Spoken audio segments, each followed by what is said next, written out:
We are hardly out of the retail woods. More big names are reporting results later this week. So what names need to be on your radar? Let's go off the charts with Chris Verrone over at the Plasma. Chris, take it away. Hey, Mel. Yeah, so at least when we look at retail here, I think what we need to remember is how bifurcated this group is. So this is the XRT. I think very tactically, you're likely washed out enough right near that very big 38 level that's been support over the last couple of years.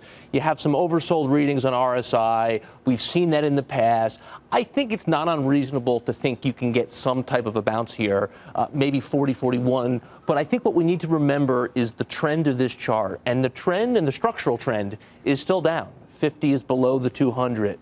250 are both downward sloping. So when we take a step back and look at the longer term picture here, this is the 10-year XRT chart, we still see one big top formation that's taken shape. So when you're rallying into a top, you still want to be a seller of strength, or at least be very, very selective of what you own and what you don't own. So I'm going to give you one long and one short.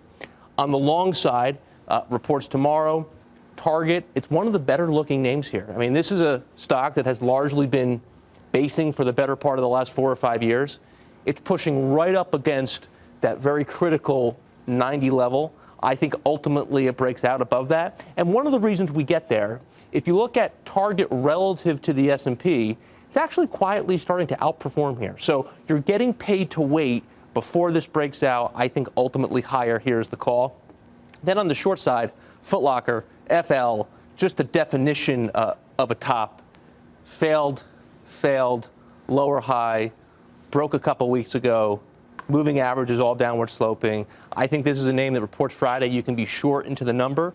But I think the takeaway is it's a very, very diverse group. We're skeptical enough where you have to be very selective of what you own. Target good, Foot Locker's a short. Come on over, Chris. Joan will bring the chair in.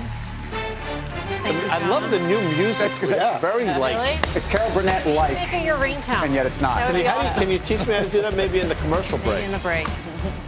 Are there any broad, I mean, I know you said you have to be careful of what you own, but are there broader trends? Do, for instance, a lot of the department store charts look terrible and the Walmart and the Targets of the world look a lot better? Yeah, I think what's so striking is how this just cuts along two very different lines. We know the department stores are bad, but they've been bad for years and years and years. Walmart's emerging strength here. Target's emerging strength here. So every name in this group is not a loser. And when you look at the XRT, there's such a diversity of stocks in there.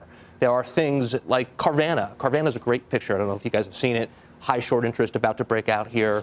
Walmart's actually starting to outperform Amazon here as well. So when you look for some of these big dynamic changes that are underway, it's happening at the stock level, not at the group level. I think that's very important. So I'm actually long Foot Locker. I know they report on Friday. And I mean, to me, I don't look at the charts. I look at the fundamental valuation and where this has been. And it has maybe not never, but almost never been an evaluation like this.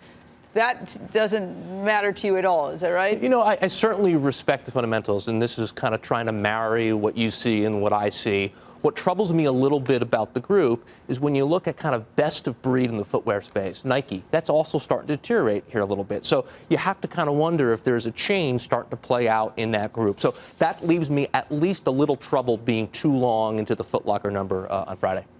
So, Chris, I'm glad you brought up Nike because a lot of we know what's going on. People are going direct to consumer. Nike is making this big direct to consumer push.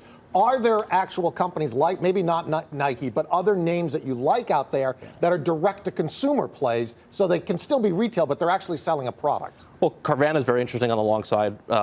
Cars. Look at Lulu. Stock trades great. And, I think what's important here, we don't want to extrapolate too much about the health of the consumer from these names. These have been bad charts for a long time. Look how great the Home Builders Act, right? So there's another whole story here that maybe the consumer's better than people think.